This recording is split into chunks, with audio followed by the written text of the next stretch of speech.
To our electric bike build, the chain guard fabricated, there's a little bracket there for a on and off switch,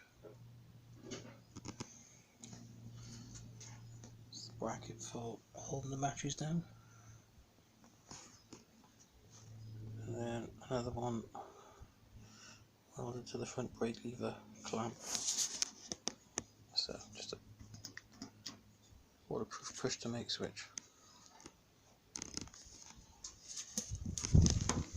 These terminals will be insulated so there's no danger of short circuiting,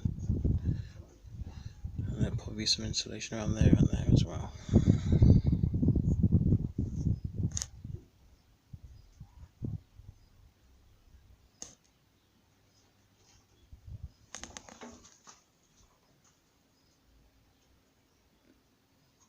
Coming together.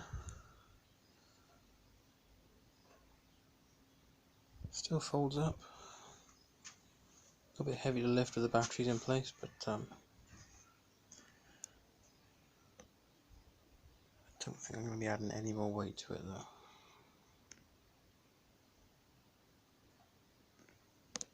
I'll decide what colour I'm going to paint it next.